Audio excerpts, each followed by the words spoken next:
Komið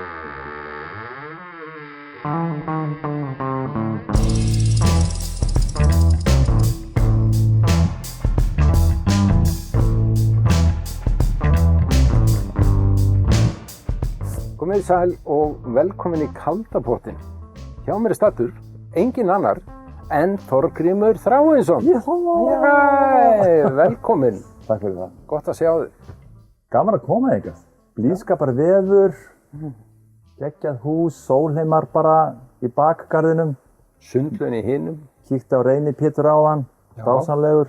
Hann er yndi. Ég átti mínar bestu stundir með Reyni Pétri á sínu tíma. Ég var dálítið að heimsækja sólheima, væri smá verkefni þar. Ég fór oft í sund á kvöldin, sat í heita pottinum og það var einhver blessun yfir þessu augnabliki vegna þess að Reynir Pétur kom á sama tíma og við sátum svona í kannski klukkutíma. Ég vildi ég hefði verið með myndavél og hljónima, þannig að það sem valt upp úr honum bara spekinn og það var svo áhugavert. Ég þurfti eiginlega ekki að segja neitt, en ég bara spurði nokkra spurninga. Þetta var alveg dásamleg stund. Hann er yndislegur. Já. Yndislegur. Ég þess stundum inn í búðinni. Mjög merkilegur maður. Ég hringdi í hann með þessu, hringdi hann að sambandi hann á Facebook, vildi fá hann. Já. Og hérna í spjall. Og Reyni Pétur, ef þú ert að horfa, þá kannski bara hugsaðu það. En hann vildi ræða við sitt fólk. Já. Við PR-fólki sitt. Já, ég skil. Já. Þannig að það er bara vel gert. Hann er búinn að vera svo víða líka. Já, út allt. En það er hefð fyrir því að skála í Jesúlaði, Þorgrímur. Skál. Er trúaður? Já, ég er það. Jesú deildar trúaður? Afi minn var prestur. Já, ok. Séra Þorgrímur Vídalín Sigurðsson. Hann var prestur fyrst á Grenjaðarstað. 10-15 ár, fór svo á Snæfellsnes, Staðastað. Og var þar prestur í 40 eitthvað ár. Sömu sókninni? Mikill skólamaður. Þar var ég í sveit hjá honum frá 2 ára aldri, þar til hann flutti í bæinn 1983 ef maður rétt. Afi var einn af merkilegustu skólamönnum landsins vegna þess að hann tók að sér vandræðaunglinga frá Reykjavík Vel gert. sem bjuggu á heimilinu allan veturinn Inn á hans eigin heimili? Inn á hans eigin heimili í sveitinni og hann var að hjálpa þeim í gegnum landspróf. Meðal annars Kalli Sighvats heitinn, Flosi Ólafsson, fleiri læknar ég hef, af því að sumir, ég hef stundum rekist á fólk sem veit hver ég er og hver afi minn var. Það hefur þakkað mér fyrir afa minn og þetta fólk hefur sagt að afi þinn kom mér til manns. Já, í alvöru? Þannig að þú getur ímyndað þér að vera á sveitabæ, amma sáum mjaltirnar á morgnana og kvöldin, eldaðu hann í 12 manns, krakkarnir gistu bara niður í kjallara í herbergjum, skólastofan var upp í stofu. Svona var þetta heilan vetur, ár eftir ár eftir ár. Wow. Þú getur rétt ímyndað þér að sjá þetta fyrir sér, vandræðaunglingar, mikið til frá Reykjavík, foreldrarnir höfðu samband við afa því þeir vissu fyrir hvað hann stóð og spurði getur sonur minn eða dóttir fengið skólavistu fyrir vetur. Og gerði hann þetta alltaf tíð? Hann gerði þetta áratugum saman og ég heimsótti hann stundum páska. Ég notaði hvert tækifæri til að fara á Snæfellsnes til afa.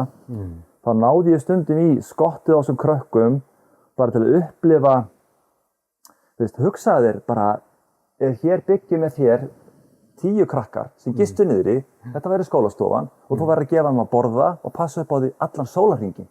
Já. Þannig að hann vann mjög göfugt starf og þess vegna, þú talaði spurði hvort ég verið trúaður. Já, ég er trúaður, ég er ekkert mjög kirkjurækinn. Ég held að maður geti iðkað sína trú bara hvar og hvena sem er. Algjörlega.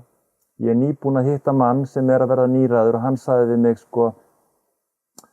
að kyrrðin, að vera í kyrrð, skiptir svo miklu máli.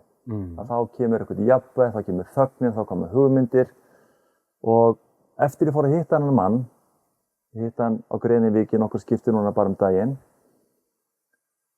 Þessi maður er gamall heilari og satt hjá miðli, var sitjar hjá miðli í mörg ár og hann er með verndara. Eftir ég fór að hitta hann mann að þá hef ég fengið fara að fá svona hugboð ákveðna hluti.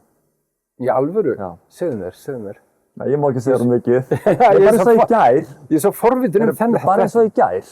Bara ég var að horfa á Gettu betur með tengdapabbi í gærkvöldi og það kom einhver fáránleg lýsing af einhverju hárgreiðslu af einhverju konu og svo spurði bara þáttastjórnandinn þessi hérna hárgreiðsla tengist ákveðinni tölu.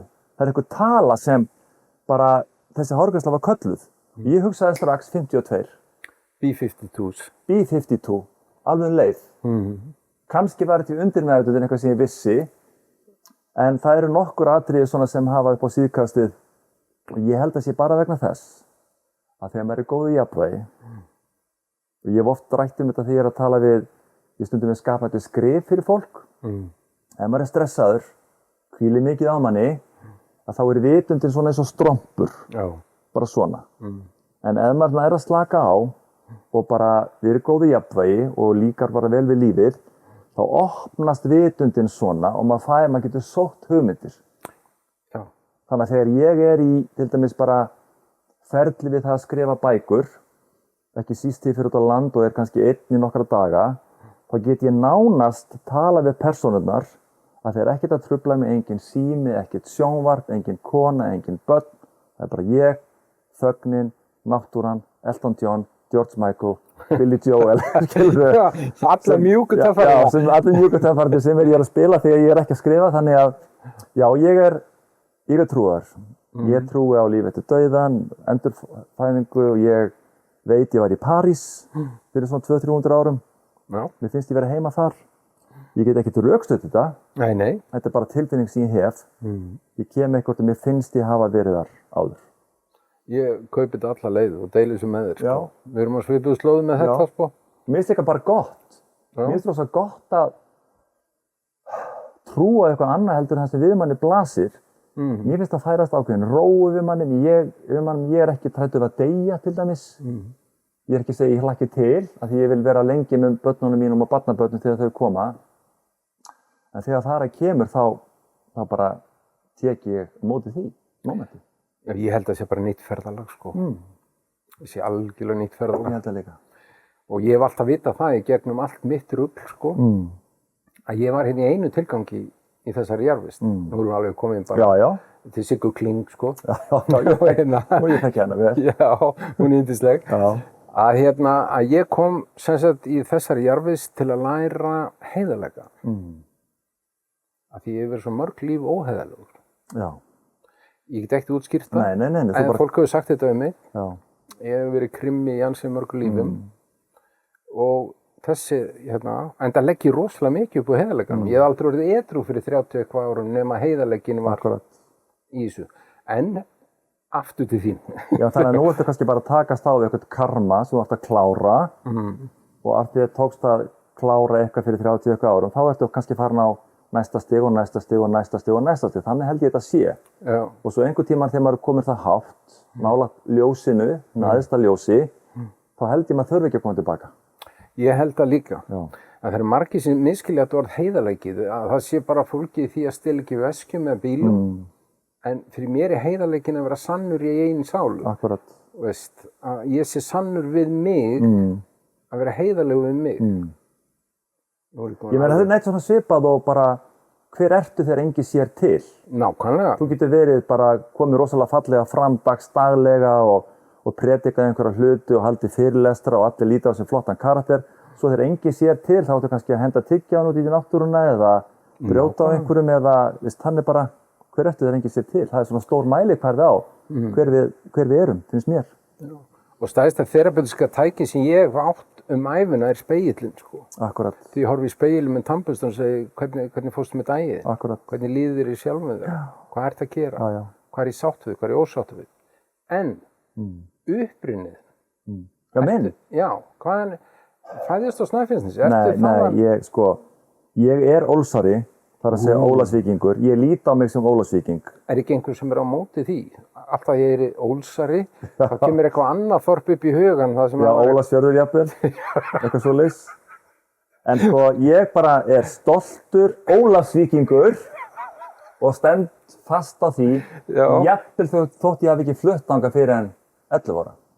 Hvaðan þá? Þannig ég fæddur nákvæmlega í kjallaranum á Tómasarhaga 39 Vesturbæ.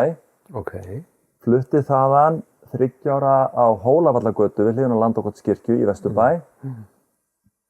Flutti þaðan til Kópavogs 7 ára á Álfhólsveg og síðan Löngubrekku og fer síðan til Ólafsvíkur 11 ára með fjölskyldunni af því að mamma var kennari, pabbi var múrarameistari.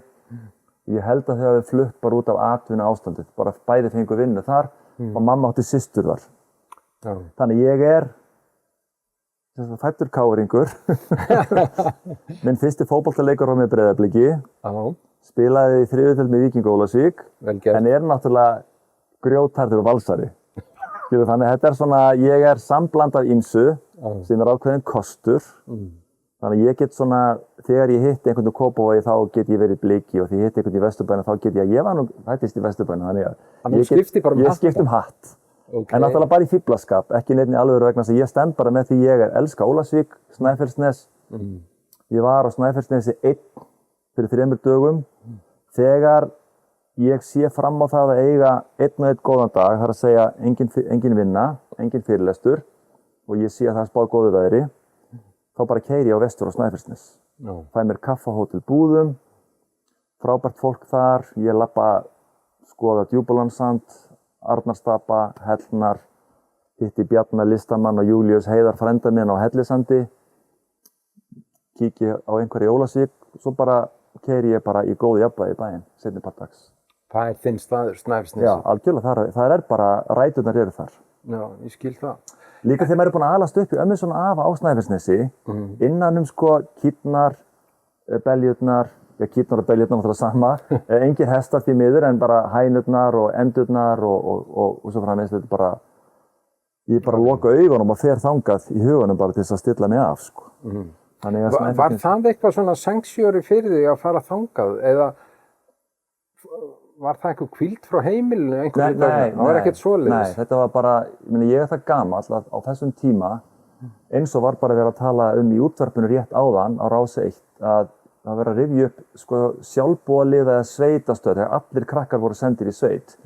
Ég náttúrulega var ekkert sendur til ömmu og afa bara til að hvíla með ömmu og pappa. Bara hjartað var í sveitinni og við systkinin vorum þar. 3, jafnvel 4 þegar best lét og fleiri frændsystkini, þannig við vorum bara hjálpa til, raka, heia. Já, hjá afa og ömmu? Ömmu og afa, já. Þannig þið voru viðbót við allt fólki sem var hjá þeim fyrir? Nei, það var bara veturna. Já, það var veturna? Allt skólakrakkar á veturna, þannig svo komum við á sumrin, þannig að amma greið fekk aldrei frið, sko. Aldrei kvarta. Aldrei kvarta.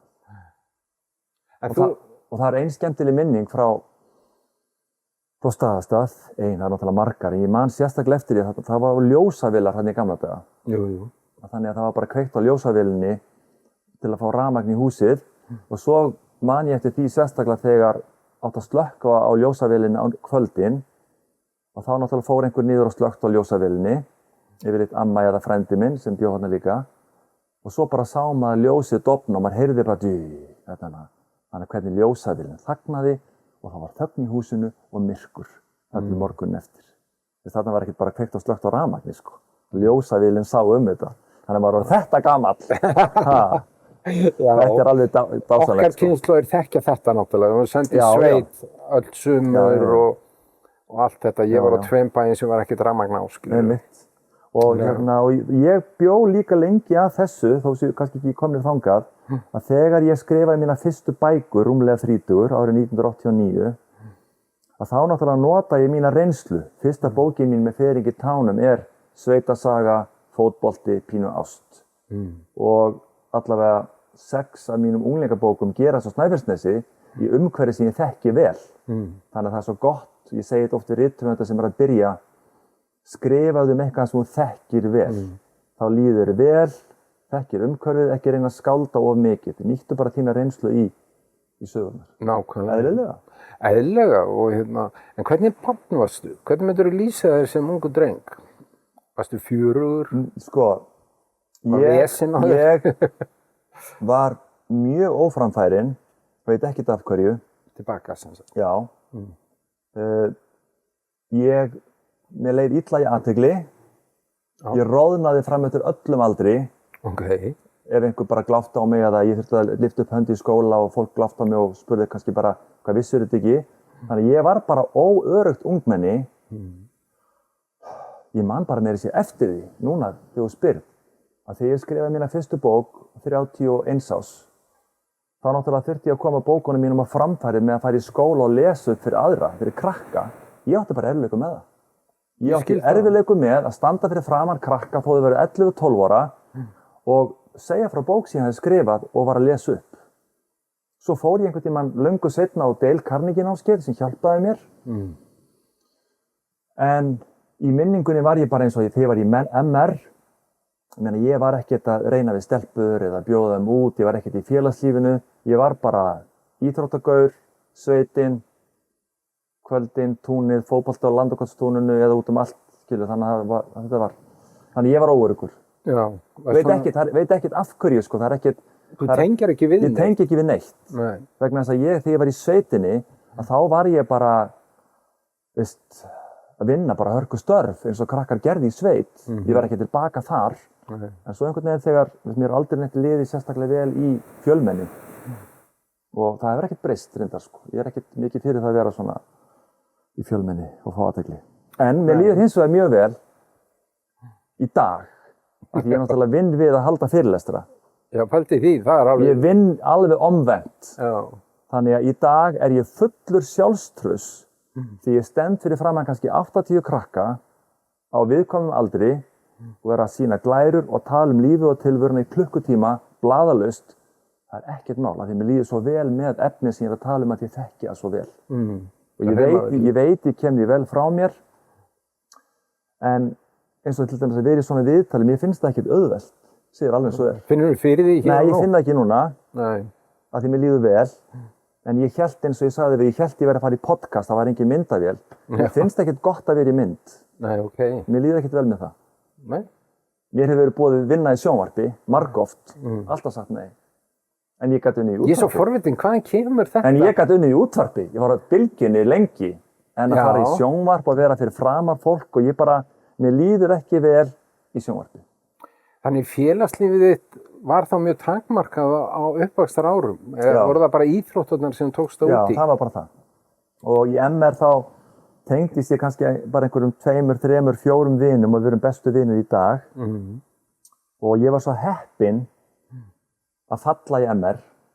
Byrjuðu þú útskýra það? Ég var svo heppinn að falla í 3. bekk í MR. Já, vel gert. Og ég segi þetta við krakka sem er að fara í framhaldsskóla í dag, vegna þess að nú er að sparka krökkum á 3 árum í gegnum framhaldsskólan, þau þurfa kannski 4, 5 eða 6 ár. Að ég náði öllum greinum í MR í 3. bekk, sem er náttúrulega fyrsta árið, nema einni. Ég hafði held ég viku til að taka upptökupróf. Ég bara fór í bíó, fór á rúndin með vinum mínum og fór á fótboltaæfingar og hugsaði, þetta er svo auðvelt, ég rúlla þessu upp. Tók prófið og fjall. Má ég spyrja í hverju? Bíddu rólegur. Fjall. Það fyndna er að eftir að hafa skrifað 44 bækur, ég fjall í íslensku. Nei! Jú, ég fjall í íslensku. En, sko, það að mæta svo aftur næsta haust og fara með yngri nemendum í MR og horfa á mína vini fara í 4. bekk og ég aftur í 3. bekk með yngri nemendum, það var erfitt.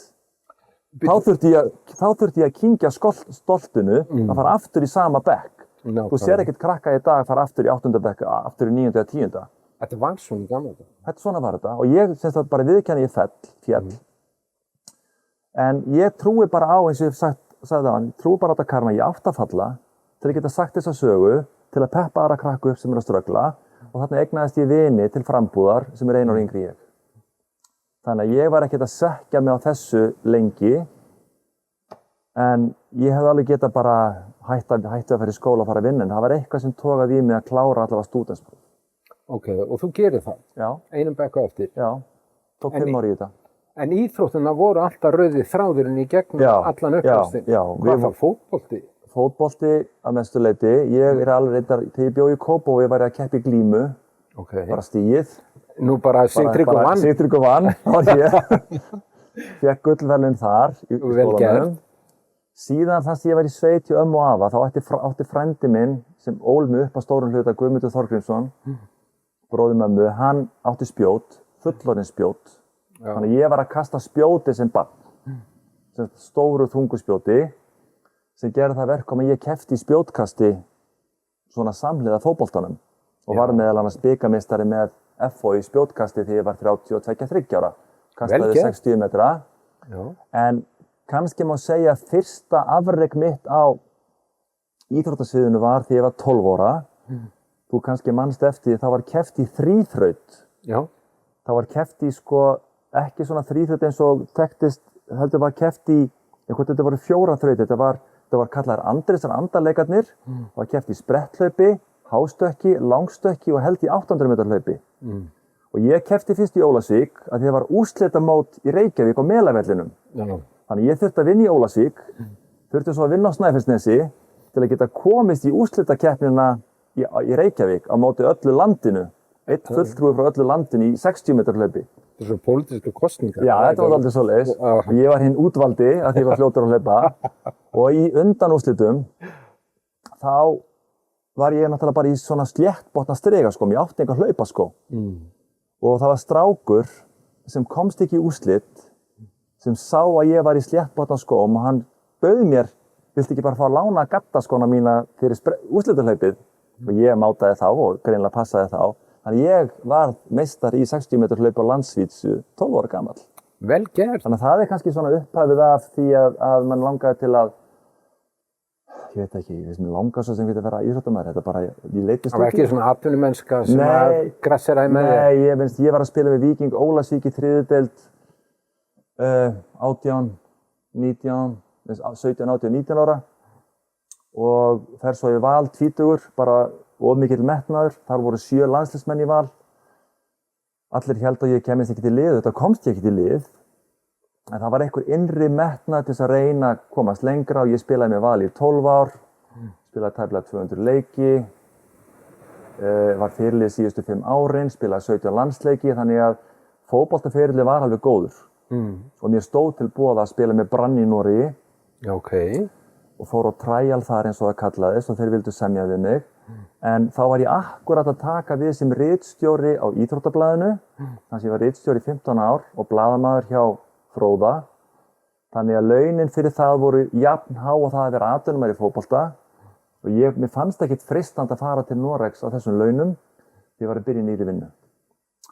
Þannig að þú horfðir í peningin í þessu, ekki íþróttina per se? Jú, ég horfði í íþróttina vegna þess að hjá Val voru bara góðir vinir mínir. Og ég vissi alveg, ég var ekkert frábær fótboltamaður. En samt? Já, en ég var ekkert að fara að slá í gegn í Noregi sem hægri bakvörður í, þannig að ég kaus frekar að vera í góðu liði Vals, sem gerði það verkum að seinna spilaði ég á móti Manchester United, Juventus, Aston Villa, Monaco og komst í landsliði, Síðan kannski ekki gert með Brann í Noregi. Þannig ég tel mig að hafa valið rétt. Þannig þú átt rosa CV, ferilskrá í fótboltann? Já, hún er ágætt. Ég myndi segja það. Já. En hvernig leið þessum íþróttamanni? Hvernig leið þessum íþróttamanni? Já. Hvernig var að búa með honum? Það góða við mig sem íþróttamann að því að tala við ungt fólk. Og ég er reglulega að halda fyrirlestra fyrir fótboltakrakka, jafnvel handboltakrakka og aðra, sundkrakka og fleiri. Það er svo gott að geta deilt reynslu sinni að því að hafa þurft að hafa fyrir hlutunum. Í dag er þetta dálítið þannig að ef við bara tökum sem dæmi strákar í fótbolta sem komast ekki strax í liðið, 17, 18, 19 ára, þá er þjálfarinn lélegur og ég ætla bara að fara í annað lið og enginn skilur mig og mér langar til að vera atvinnumaður, það er enginn þolinmæði. Þegar ég fyrir Val 20, 79, eins og ég sagði þér, þá voru 7 landsliðsmenn í Val og ég komst ekkert í hópinn fyrsta árið.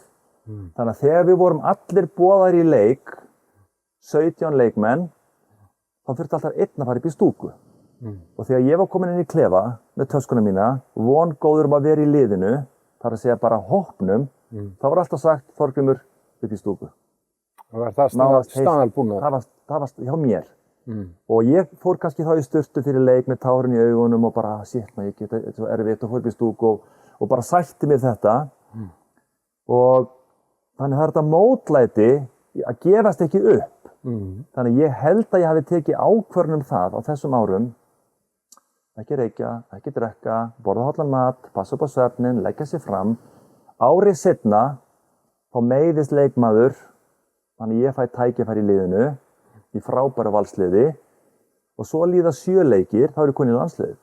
Já, vel gert. Þannig að sko, þetta er svo gott fyrir unga krakka að heyra þetta, að ef maður leggur meira á sig og gefst ekki upp og gefur þessu tíma, mann liggur ekkert á að slá í gegn 17, 18, 19, 21, 22. Þannig að mér finnst bara minn ferill að hafa verið lærdómsríkur, ekki síst fyrir aðra. Auðvitað hefði ég viljað spila miklu fyrir landsleiki, en ég veit alveg ég var ekkert nógu góður. Ég var fljótur að hlaupa, ég var góður skallamaður, mér vantaði boltatekni, vegna ég var alltaf í sveit á sumrin. Ég var ekkert í fótbolta á sumrin sem flesti strákar. Ég var bara alltaf beljur og móka skít og mjólka þær og við út í á. Aldrei viljað sleppa því. Ég hefði ekki viljað sleppa því og spila 100 landsleiki fyrir ekki að spila 17 landsleiki og upplifa sveitina. En það var svona uppsprettan að því bara, veist, hver maður mótamann. Trúi því.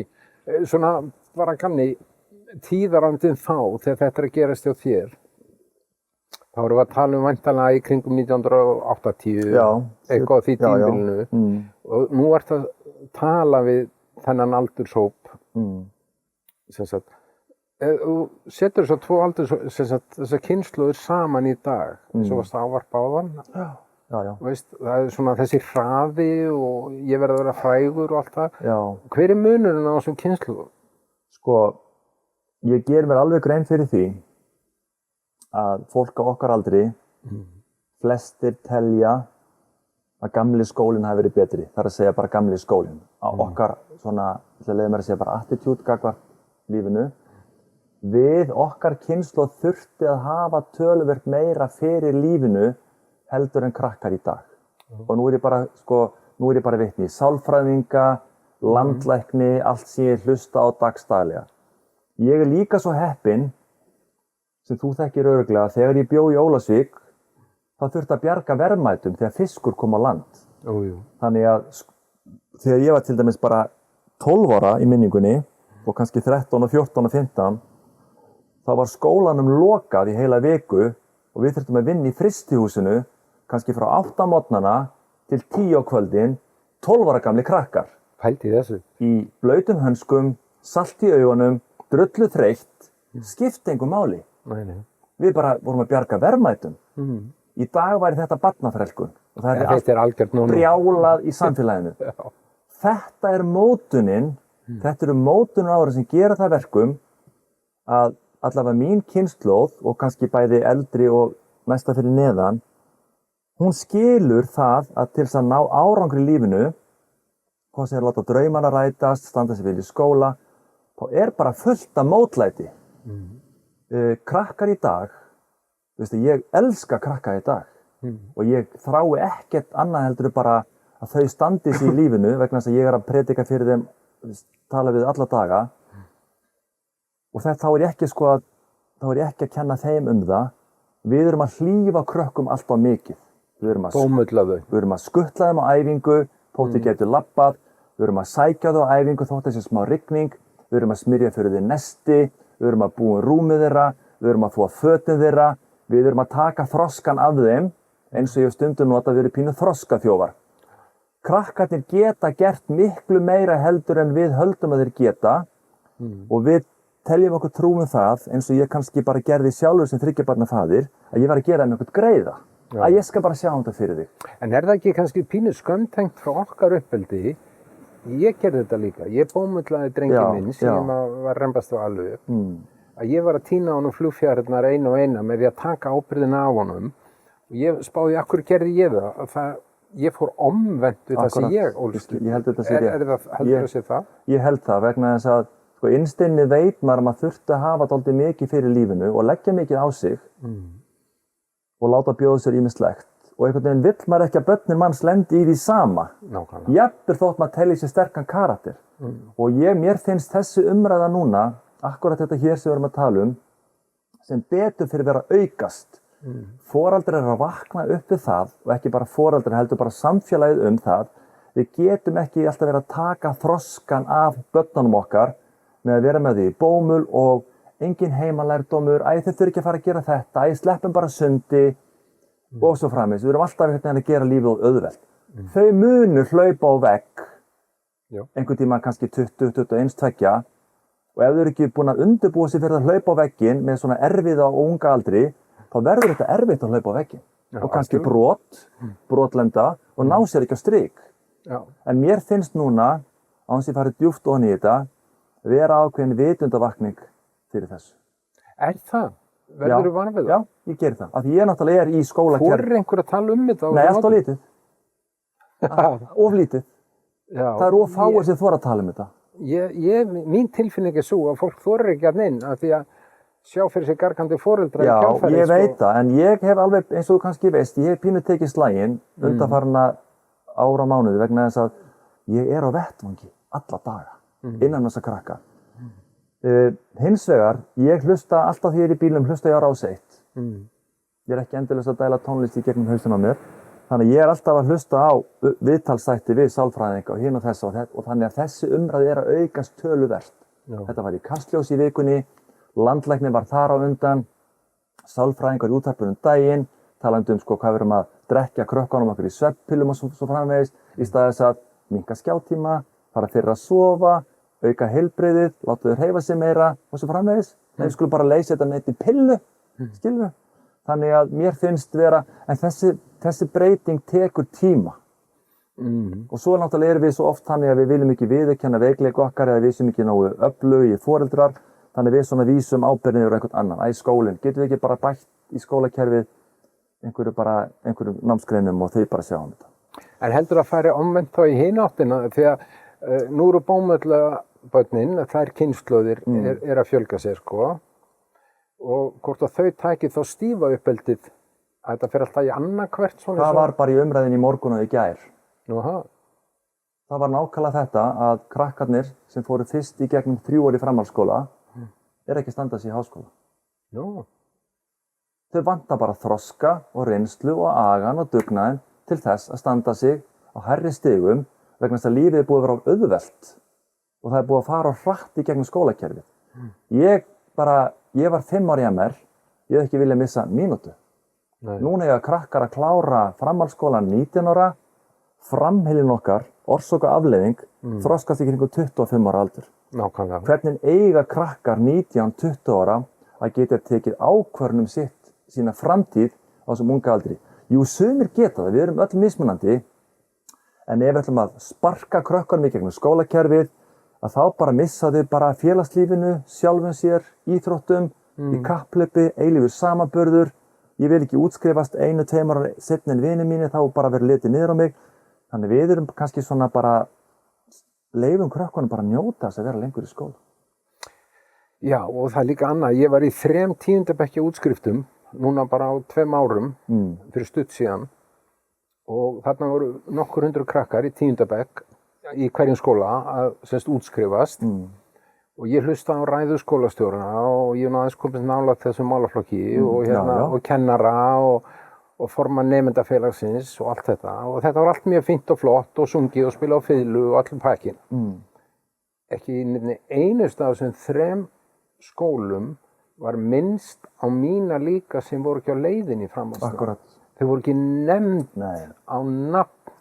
Það var bara skólaganga áfram, gangi ykkur vel, hvaða skóla þið veljið, en það var aldrei ávarpað að mínir líkir sátt í salnum sem voru bara hér. Og ég ætla ekki að taka það til þessu. Nei, og þú manst líka bara á sínu tíma fyrir nokkrum árum, þá var það litið niður og það sem fór í iðnnám. Já, pælti því. Smiðir, pípar á þetta og það bara liggur við að komast bara færri að en vildu. Ég vissi það nokkurn veginn í dag, ef ég væri að klára 10. bekk, ég færi örugglega í iðnskólann, ég færi örugglega að vera smiður eða eitthvað. En bara því mamma var í MR og fór í MR, skilur. Okay. Þannig að það er ekki verið að hugsa alla flóruna. Nei, nákvæmlega. Og þannig að, en ég ætla bara að fá að endurtaka það, að því ég er svo oft búinn að tala um þessi málefni, að þegar ég stend fyrir framan, alveg sama hvort ég er að tala við miðstig, yngri krakka, unglingana, jafnvel stundum framhaldsskólakrakka, ég sé þrá í augum krakkana fyrir stuðningi, trausti, réttum áskorunum, en þau fá ekki endilega það sem þau þrá að fá og bara fá að fara sína leið í skólakerfinu og svo framvegis. Það er einhvern veginn þurfa allir að vera rammaðir inn í þetta sama, að þetta hefur alltaf verið svona. En mér finnst samt sem áður mjög margir skólar vera opnir fyrir breytingum, það koma nýjir ungir kennarar, þannig að mér finnst að vera pínu opnun á fjölbreytileikan núna og ekki síst erum við kannski þvinguð til þess út af bara erlendum aðilum sem kom til landsins, flotta krökkum og svo framvegis. Mér skilst að séu töluð 64 tungumáli í grunnskólum á Íslandi. Og pældi því? Já, 64. Og hvernig erum við að nálgast krakkana?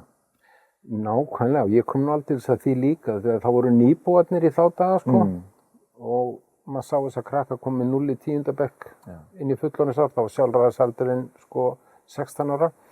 En hérna í einu þættinum var hún hérna Erla Rudd leikkona. Já. Við vorum að spjalla eftir þáttinn.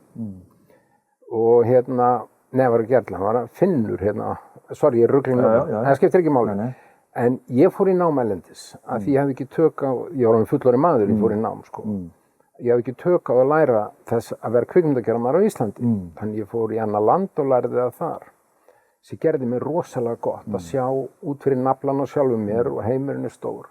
Ég velti upp þeirri hugmynd, kannski bara sniðugast, að allt háskólanám sé bara erlendis. Já, vá. Nei, ef þú hugsar það. Já, já. Að við bara kaupum pláss í alls konar skólum víðsvegar, því þetta er svo óbáslega þroskandi held ég fyrir ungt fólk að pröfa að lifa í öðrum samfélögum, öðrum kultúr, að því við verðum svo sjálfmiðan í búblustundum Íslendingar, sko. Hugsa þetta með mig. En þú sér þetta líka bara í það sem er að gerast núna. Ef þú tala við krakka sem er að klára stúdentspróf, ég ætla að leyfa mér að segja miklu stærri hluti í dag fer í ársfrí og er að ferðast heiminn sem skiptinum er au pair áður en farin í háskóla. Og rannsóknir í Bandaríkjunum sýna það að ef þú tekur pásu frá stúdentsprófi eða háskóla, gefur þér 1 ár í að skoða heiminn í skóla lífsins, þá vegna þér betur í framtíðinni heldur hann að byrja 6 ára og klára kannski háskólan á 26 ára. Já, pældi því. Þannig að það er búið að sýna fram á þetta og að þú minnist á þetta hef ég líka reynslu af þessu sjálfur vegna þess að ég kláraði bara stúdentspróf og var svo orðinn þreyttur á Íslandi 23 ára, seldi bílinn minn og var í Sorbonne háskóla í París í tæpan vetur fyrir útlendinga. Þannig að bara það að hafa stigið út úr þessar hringekju á Íslandi, farið einn til Parísar, leigt mér herbergi, æft með einhverju ókunnugu liði, kynst einhverju krökkum, það er bara, þetta er eitt besti tími í lífið mínu. I rest my case. Strákurinn minn, 23 ára, var að koma á lýðháskóla í Danmörku núna jólin, ekki búinn að klára stúdentspróf, hann var í fallhlífastökki, paraklæting, heræfingum, hjálparstarfi, skíðaferðum. Finnst það geggja? Eftir heilt ár kemur heim bara, ég hef engar áhyggjur á honum. Hann er sterkur karakter, hann er búinn með skóla lífsins, nú er það bara að velja úr vinnu eða bara hvað langar mér að gera. Man langar mér að vera í liðveislu, langar mér að vinna hjá Kormáki að skildi, er ég að fara að malbika, er ég að fara í nám? Engar áhyggjur á hann. Af hverju ættu að fara að sömu leið? Fullur af sjálfstyrsti. Algjörlega. Beautiful. Þannig að lífið er alls konar, en ég samt skil í alveg áhrifagjarna krakka sem er í 10. bekk, fara í framhaldsskóla, er í einhverjum hópþrýstingi og mörg þeirra eru óörugg af því þú er ekki að taka sjálfstæðar ákvarðanir, þau vilja fylgja straumnum, en tækifærin eru bara svo mörg að gera eitthvað nýtt. Og ég segi alltaf við krakka í 10. bekk, ekki elta vin þinn í einhvern framhaldsskóla ef þið langar einhvern annan framhaldsskóla. Fylgdu hjartanu. Ekki láta teyma þig eitthvað sem þú vilt ekki fara, bara til að halda í einhvern félagskap. Þannig að lífið er bara, það eru svo rosalega margir möguleikar í boði fyrir ungt fólk í dag, finnst mér. Það er bara allur heimurinn, hann er orðið svo lítill. En starfslega, eftir menntaskóla, þú ert í þessum íþróttum, hvað ferðu að vinna við? Ferðu strax í ritstörf? Nei, ég þarf að hugsa. Það sem gerði mér rosalega gott að sumri til því fór í Val, 20, þá fékk ég vinnu á vöruflutningamiðstöðinni, svona erfiðisvinnu. Þannig að ég var að taka á móti pökkum, láta flutningabíluna fá sín keyrðis út á land seinni part dags. Frændi minn var forstjóri þannig að ég vann þarna heldur 2-3 sumur í hörkuvinnu, svo alltaf æfing seinni partinn var 6, þannig að ég kom bara heitur á æfingu. Núna þetta þannig á Íslandi að leikmenn sem eru flestir atvinnumenn, þeir gera ekkert yfir daginn, koma svo á æfingu og standa sér svona misjafnlega. Þannig að menn halda ofta þessi mikla hvíld yfir daginn gera það verkum að vera betri seinni partinn. Þannig að ég vann þar síðan til ég kem frá París 24 ára, þá byrja ég að vinna sem auglýsingastjóri hjá Frjálsu framtaki sem var að gefa út öll tímaritin, Mannlíf, Nýtt líf, Íþróttablaðið, ABC, við sem fljúgum. Fljótlega eftir það fékk ég að vera bílstjóri þar, bara að dreifa blöðunum í sjoppur, frábært þar. Það var rosa gaman. Að fá bara vera á bíl og keyra blöðin í sjoppurnar og taka við kvittunum. Og svo bauðst mér að gerast blaðamaður og var það 1 ár. Hvernig kom það til? Bara svo hugmynd? Bara vegna þess að sko, fyrirtæki var, já. Hvernig, jú, ég man það núna. Já, segðu mér. Heyrðu, ég man það. Tala með hann Þorgrím, hann á bílnum hann úti. Já, heyrðu, hann getur örugglega skrifað. Já, heyrðu, það var dálítið skemmtilegt, ég bara var búin að gleyma þessu. Að ég fór með vini mínum, Þorvaldi Þorvaldsinni sem var að spila með Val, til Nice og Monaco þegar ég var bílstjóri. Og þá var Bryndís Schram, ritstjóri á Nýju lífi. Alveg rétt. Og ég skrifaði ferðasögu sem hún birti. Okay. Bara svona fíflaskapur og húmor, ég var að fara að date með Karolínu Mónaco prinsessu og alls konar bara bull. Og hún birti greinina og þá fékk ég tækifæri til að skrifa einhverja aðra greinar og svo fékk ég bara tækifæri til að prófa að vera blaðamaður og ég og Gullveigu Sæmundsen, já, systir móðursystir Guðna forseta, föðursystir Guðna forseta, afsakið, Gullveig, já afsakið, þú bara strokkið út, Gullveig Sæmundsdóttir, hún gaf mér tækifæri til að taka viðtöl í Nýtt líf sem var tískutímarit og ég lærði svo mikið af því að skilin grein bara útprentað á blaði, hún tók rauðan penna, laga, þannig að hún ritstýrði mér. Og þá lærði ég að vinna betur sem blaðamaður, hafa þetta knaft og lærði tungumáli miklu betur. En þessar greinar, voru það bara alls konar? Já, alls konar. Það er ekki bara íþróttir? Nei, þannig að þegar ég vann sem blaðamaður hjá Fróða, þá fór ég til Chicago og skrifaði í tímariti Við sem fljúgum. Ég fór á leik hjá Chicago Bulls og skrifaði Michael Jordan. Ég fór út á land og tók kannski viðtal fyrir barnablaðið ABC, talaði við sjómenn fyrir sjávarfréttir, fór á Róður í Ólafsvík, skrifaði sjómennsku, tók viðtal við Guðna rektor og skrifaði bara forsíðuviðtal. Þannig að ég fékk reynslu að því að skrifa í 17 ólík tímarit. Já, vel. Og svo eftir eftir 1 ár þar, þá bauð Steinar J. Lúðvíksson, eiginmaður Gullveigar, mér að vera ritstjóri á blaðinu, íþróttablaðinu. Ég er náttúrulega íþróttaáhuga maður. Og ég var þar, ef ég man rétt, í bara einhver 15 ár. Varstu ekki svolítið komin heim þar? Jú, ég var að heimavelli þar. Og þá var ég að taka viðtöl við bara, skrifa greinar og taka viðtöl og allskyns sem var bara ógeðslega gaman. Afsakið, ég ætla ekki að nota ógeðslegt, það er svo leiðilegt orð. Það var rosa skemmtilegt. Rosa skemmtilegt. Og síðan, þannig að blaðamennskan gerði það að verkum að þegar ég var að skrifa greinar, þetta er svona svipað bara þegar fólk les bók eða opnar tímarit eða horfir á eitthvað sjónvarpsþátt eða bíómynd, ef það gerist ekki eitthvað spennandi í byrjun, þá nennur ekki að horfa á þáttinn.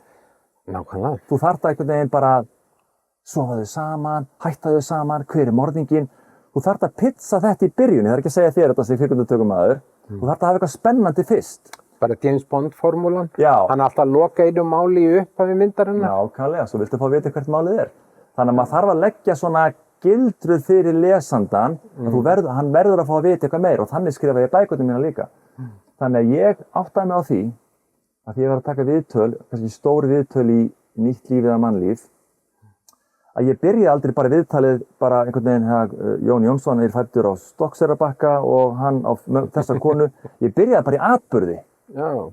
Byrjaði bara beint í atburði sem var rosa merkilegur í hans lífi, sagði frá honum og svo fór ég svona þræði mig gegnum lífið viðkomandi, þannig ég náði alltaf lesandanum. Já. Og þetta er það sem ég nota líka í bókunum mínum. Og ég sagði einhvern tíma við Steinar J. Lúðvíksson, Steinar, þegar ég var 30, mér langar kannski bara að skrifa bók. Kannski gera það bara næsta ári. Næsta ári? Drífðu bara í þessu. En varstu búin að ganga með það í maganum að gera bók? Var það bara eitthvað svona kannski að þig? Kemur bara örugglega í gegnum skrifin. Þannig að þá kemur bókin með Friðrik í tánum, sem fjallar sveitamennsku, fótbolta og pínu rómantík, sem ég þekkti. Og svo kemur Tárborst og takkaskór, sem er væntanlega mín þekktasta bók, framhaldið. Og það sem ég veit að hjálpaði mér á þessum tíma við að verða vinsæll var að ég var landsliðsmaður í fótbolta. Þannig að landsliðsmaður í fótbolta kemur með barna- og unglingabók og fékk ég svona auka umfjöllun sem höfundur. Ef ég hefði bara verið... Þú varst mjög áberandi í kringum þessa bók. Já, ég var mjög áberandi, þarna alveg í 20 og eitthvað ár með bækurnar mína, því ég var landsliðsmaður og svo framvegis. Þannig að ég fékk svona berundir báða vængi sem allir hafi ekki fengið. Þannig mér fannst ég hafi verið heppinn.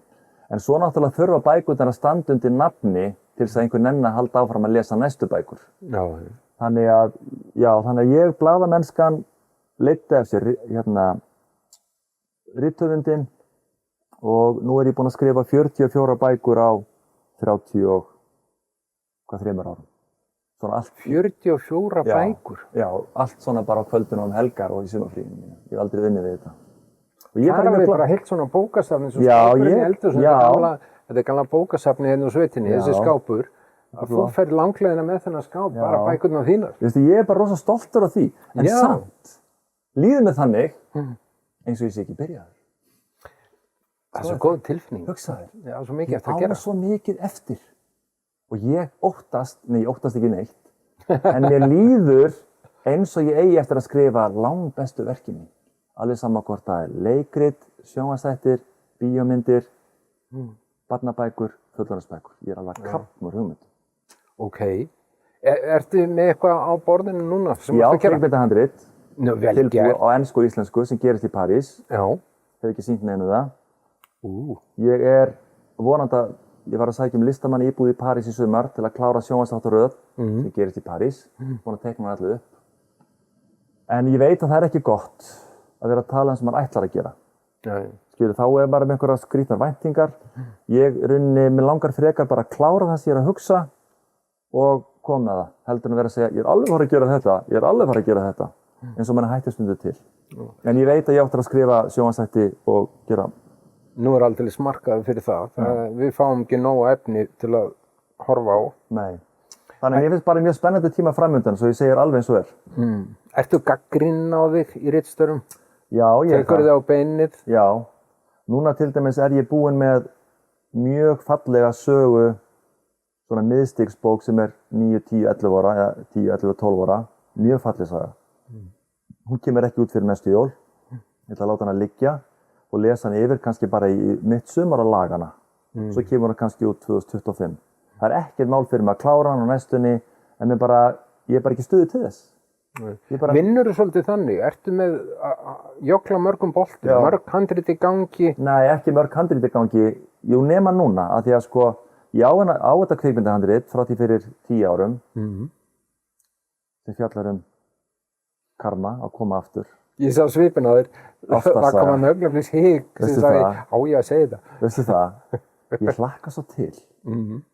Þegar þessi bíómynd verður að veruleika.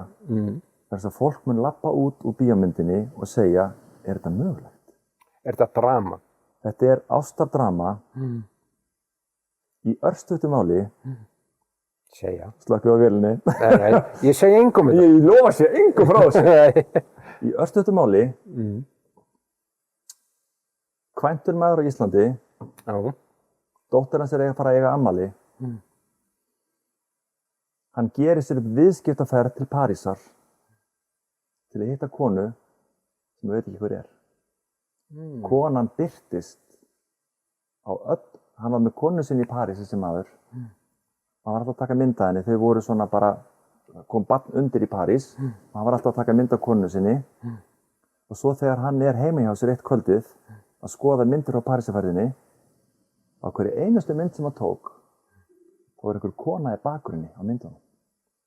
Þetta er svolítið mystík í þessu. Heyrðu, hann fer til Parísar til að finna þessa konu. Þegar hann fer til Parísar, þá breytist myndin í svarthvítt og hann fer að breyta hárgreiðslunni sinni, fyrir að klæða þessu öðruvísi. Hann verður annar karakter. Og gæti það verið vegna þess að hann þekkti konu í fyrra lífi. Hún segir við hann, ákveðnum tímapunkt í bíómyndinni, barnið sem er að fara að fæðast heima, konan mun eignast barnið innan mánaðar, ef þú ert ekki búin að leysa ákveðna þraut, svo þú klárar ekki síðasta lífi, þá mun barnið þetta ekki fæðast lifandi. Og hann bara trúir þessu ekki, hann sé fastur í einhverjum sögu, þar sem fyrri líf geta haft orsök fyrir eitthvað sem gerist í þessu lífi. Þetta er svolítið sci-fi thriller drama. Já, þannig að hann fer tilbaka til konuna sinnar, fyrir hann ætlaði, og fer svo aftur út. Og er að velta fyrir sér og hann fer í Père Lachaise kirkjugarðinn, Victor Hugo flækist inn í þetta, Brú yfir Signu flækist inn í þetta. Það eru allskyns hint sem hann fattar ekki, hann svo stressaður, sem eru guidelines í það að leysa þrautina. Svo gerist atburður, það sem hann gæti hugsanlega leyst þetta. Þannig að ég er alveg, mér langar svo að sýna þetta einhverjum fagmanni sem ég geri einhvern tímann. Og mér langar svo að þetta verði bara útlensk bíómynd. Já, og hún er bara gerð erlendis. Já, þetta sé bara, ekki það ég vantreysti inn á Íslandi, bara, þetta verður stór mynd. Já, þetta er góð hugmynd. Hugmyndin er strax. Já, ég alveg svitna við þetta, sko. Ég fór alveg með þér. Ég er bara búin að segja mjög lítið. Já. Ég er búin að segja mjög lítið. Já, og svo er að gera að nota skriptdoktora. Ég talandi um það, að sjálfsögðu. Það er alveg, og ég á rosalega erfitt með skriptdoktora. Ég er stundum skriptdoktor fyrir aðra, það er aðalega dialog, skript. Maður þarf að láta aðra. Og ég er stundum alveg bara í gargandi fílu það sem ég fæ tilbaka. Já, kill your babies. Mér er svo gróflega misboðið. Ég veit það. Sköpunin minn er svo misboðið. Já, ætlar að henda þessu út, þetta er svo fallegt moment. Heitir þetta ekki kill your babies, eitthvað svoleiðis? Jú. Skils mér. Jú. Nei, þið klippið þetta út hérna, ég mátti ekki segja þetta. En, af því við erum aðeins komin á tíma. Já. Mér langar svolítið að taka núið. Já. Núið, hvað ertu að gera núna? Ertu í þessu fyrirlestra, það svona, og bækur, það er núið? Já, núið mitt í dag er að nákvæmlega á skólasetningu 27. ágúst fer ég í Árbæjarskóla og er með fyrirlestra fyrir 10. bekk. Svo er ég nánast daglega með fyrirlestra í ágúst, september, október, nóvember, desember, janúar, febrúar, ég var að koma norðan. Og svo er kannski mars og apríl eru svona leifar af skólum sem ég náði ekki sambandi við. Þannig að vinnan mín í dag er svo að 3 fyrirtæki líta á mig svona minn fyrirlestur sem samfélagslega ábyrgð og styrkja mig. Vel gert. Þannig að skólarnir borga ekki fyrir þetta sjálfur. Nei, þið borga ekki fyrir þetta. Þannig að ég, og eftir hvern einasta, ekki segja hvern einasta fyrirlestur, kannski á föstudögum sendi ég fyrirtækjunum post og segi bara ég fekk þessi viðbrögð, þessi stelpa hringdi mig, þessi nemandi kom til mín, þessi móður talaði við mig og tek skjáskot og sendi þeim, þetta eru viðbrögðin. Þannig að þau sjá að ég er að hreyfa við fólki. Þannig að þetta er að sér að gera í dag. Ég á þessa bíómynd, ég er að klára sjónvarpsþætti og ég á náttúrulega þessa barnabók, þannig ég er með nóga efni, en ég er bara lélegur að koma mér á framfæri. Þá erum við aftur komin upprönnunum. Gaurinn sér lappaði með veggjum. Ég er mjög, já, nú er að fara að loka þessu. Maður nú haldið 40 bókum síðar og væri með mér finnst svo erfitt að selja mig. Er það sellátt? Ef þú fengið þér umboðsmann sem að bara... Ég bara þekki engan umboðsmann. Og ég hef líka einhvern tímann, með mig alveg að tala, ég hef stundu velt þessu fyrir mér. Ég las þetta einhvers staðar, ég held að ég trúi á þetta, að maður óttast of mikla velgengni. Og ef maður óttast of mikla velgengni, þá hættir manni til að ýta stóru málunum frá sem gæti gefið manni kannski ekkert endilega frægð, heldur bara meira fjármagn og maður er alltaf að sinna litlu verkefnunum að því maður óttast stóru málin sem gæti bara, vá, þetta er geggjað. Og ég er aðeins þar, ég viðurkenni, ég finn það. Og þess vegna hef ég tekið ákvörðun, þú veist að tala núið, að mig langar næstu 2 ár að einbeita mér að skólaheimsóknum og vonandi hef ég þá 25 ár í kjölfar þess til að einbeita mér að ritstörfum. Það það sem ég langar til. Ég ekki viss mér takist það vegna þess að ég finn alveg að þegar ég held fyrirlestra, til dæmis fyrir foreldra, að þá vil kannski annað foreldrafélagi komi og annar. Þannig að þetta spyrst út hvað ég að tala.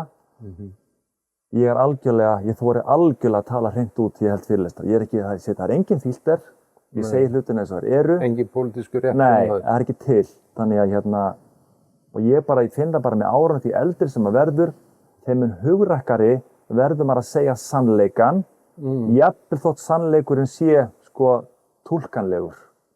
Og ég tengi alveg við fólk tengir við það sem ég er að segja. Ég finn það. Eins og ég segi, maður þarf bara að tala góða íslensku, þannig að allir skilja. Já, þetta snýst það. Þú veist að vera heill í því sem maður gerir. Já. En svona, öll þessi umræðum það að fá engan utan að koma inn í skólana, verður það ekkert hávaði? Nei, ekki vegna þess að ég er búinn að gera þetta í 14 ár. Já, þannig að þú ert með gott CV. Ég er með gott CV, kennarar hlusta á mig, námsráðgjafar hlustar á mig, oft deildarstjóri og skólastjóri. Fyrirlesturinn minn breytist ár frá ári, kannski svona 30%, en þema er alltaf það sama. Og krakkarnir, þannig að þess vegna svo mikið álag á mér í upphafi skólaárs, að því að krakkarnir fá fjórblöðum frá mér með 50 spurningu sem eru svona, hvað er þetta ábyrgð? Hver er þín ábyrgð? Hver er þinn mesti sigur? Af hverju leiðir vel í dag? Þannig að krakkarnir þurfa að skoða sig sjálf. Vegna þess að við erum flest bara í kapphlaupi gegnum daginn. Þannig að ég þarf valla, því ég sendi skólanum post í ágúst að segja hvað ég er að fara að gera. Það er bara, ég er laus, hvernig vilt að ég komi? Ja, þau spurja ekki einu svona innihaldið. Þau vita hvað innihaldið er. Já, þau vita, þetta heitir við erum ástfangin af lífinu og ég er að tala um að leggja sig fram, hætta þessu væli, bera ábyrgð, búa rúmið sitt. Má segja þetta núna? Já. Þessu væli? Já. Nei, ég er alveg... Nei, ég meina, það kannski má ekki, en ég má það. Já, það er svona ummála, þú kemst upp með það. Ég kemst upp með það. Nei, ég nota ekki, ég er mjög kurteis. Ég veit ég bara er að reyna að vera alltaf vondi kallinn hérna í þessu viðtali. Já, því mér hætti til að vera striðakjaftur sem gamla götubarnið, þannig að kona mín sussa stundum á mig að nota ekki svona orð, sko. Ef ég fyrir að gráta, þá fyrir ég að grenja. Hún segir, hætt að kalla þetta að grenja, það er bara að gráta. Það er bara fullorðins að leyfa sér að gráta. Það er þannig. Nei, ég er bara fullur tillökunni fyrir framtíðinni. Ég er alveg að tala, ég er rosalega spenntur fyrir því sem koma skal, þótt ég veit ekki hvað það er. Og þannig að mér líður bara vel með hvern einasta dag. Ég er rosalega gladur annars slagi eins og þennan dag í dag. Það er engin fyrirlestur, það er bara pínu hvíld hjá mér. Koma hingað, kíkja á Sólheima, hitta Reinarpétur, fara í sund, fara í ræktina. Svo bara slaka á. Bara góðu dag. Góðu dag. Og það má ekki vanmeta sko að vera bara að setjast niður við Kertaljós og George Michael við Elton John og bara alla mjúkutöffara. Alla mjúkutöffara. Það er búið að vera ógeðslega gaman að sitja hérna með þér. Sömuleiðis, takk. En það er einn svona í lokin. Ok. Það er hana góða. Já, hún verður rosa góð, en hún er eiginlega efni nýjan þátt. Ok. Það er hliða okkar kynslóðir. Við erum sama kynslóð. Já. Við erum alin upp í ákveðnu svona orðfæri, eins og bara þess að sagði hættu væli. Við erum alin upp alveg tvennt ólíkt miða við nútíman. Þannig ég á það allana, ég kalla hann Hans Janus, það er svona ákveðið hliðasjálf sem ég á, sem er svona bara cut the fucking crap, skilurðu gaurinn, sem ég reyna svona losa mig við, en er mjög innprentaður. Ég veit að þetta hliðasjálf í þér kom út þegar þú sagði hættu væli. Kannastu við hennar gaur? Já, ég kannast við það vegna að ég get alveg mist mig, bara segir alveg eins og er. Ég þarf stundum að segja við krakkana og líka foreldra að ég tala mjög hátt og skýrt ég held fyrirlestur, að ég brenn fyrir þessu. Ég þarf ofta að stoppa sig, ég er ekkert reiður, sko. Ég er ekki reiður, mér langar bara svo að vera þið. Mér langar svo að vera 15-16 ára, þess vegna brýn ég raustina og tala svona hátt og snjallt, vegna þess að ég öfund ykkur svo, að vera á þessu stað. Þið vitið ekki hvað er mikið spennandi framöndin hjá okkur ef þið nennið, ég nota orðið, nennið, ef þið nennið að leggja ykkur fram næstu 8 ár, þá er mjög líklegt að næstu 60 þar á eftir verði gjöful. Leggja ykkur fram núna. Nema að þið gifti sig illa. Já, það er þá fyrir alltaf hanskóðast. Karma það. Þorgrímur, þetta var gargandi snill. En þú ert greinilega passionate fyrir því sem hún gerir og það er forréttindi að fá að vera passionate í sínu starfi. Góðum. Já. En samanskapi hef ég verið í allskyns störfum áður sem sko voru þroskandi en erfið og leiðileg. Og þá bara sætti maður sig við það af því að ef maður leggur sig fram núna þá mun maður uppskera seinna. Já. En sorry, ég get ekki sleppt þér alveg. Af því ég bjó einu sinni sko með Þorgrími Þráinsinni, ég verð að segja þessa sögu, ég sagði þér þessa sögu í Kringlunni fyrir nokkrum árum. Já. Og þá var ég með konu minni, við vorum búin saman í 1 ár og ég reykti. Já. Ekki orðum það meir, Þorgrímur Þráinsson. Þú ert alveg hálfgerfingur þess að reykja ekki. Ég þorði alltaf að veipa á það nú komst inn. Okay. Og ég kallaði konuna mína sko Þorgrímur Þráinsson. Þorgrímur Þráinsson. Og hún segir mig, er Hans Janus mættur? Það er svolítið töffarinn og þessi sko. Og ég segi, er Þorgrímur mættur? Og sígardu lykt af mér. Þannig ég bjóð með hana. Þetta var svona góðlátlegt, skilur við. En ég verð að segja þess að sögu. En nú er ég alveg skilur við Þorgrím Þráins, sest úr konunni. Og hún er hægt að punkast í mér með það. En áttaðir þú þig á því að þegar ég var í þessu starfi sem framkvæmdastjóri tóbaksvarnanefndar í 8 ár, ég var í launuðu starfi, sko. Ég var í vinnunni. Ég hafði ekki ástríði fyrir þessu. Ég var fyrst og fremst að hlífa krökkunum. Mér var skít saman með þig, sko. Þetta segir mér núna og ég sem er hættur að reykja. Nó, til að mikið það. Nei, málega er það að þú ert bara mjög sannfærandi gaur. Þú ert passionate í því sem hún gerir greinilega og ert sannur í því sem hún gerir. Ég þorði að segja sannleikann tóbak á þessum tíma. Já, og þú gerðir það. Já. Ég fikk alltaf sektarkenndi, ég sá þig einhverstað. Þannig að það virkaði. Mummi, það eru 18 ár sem ég hætti þessu starfi.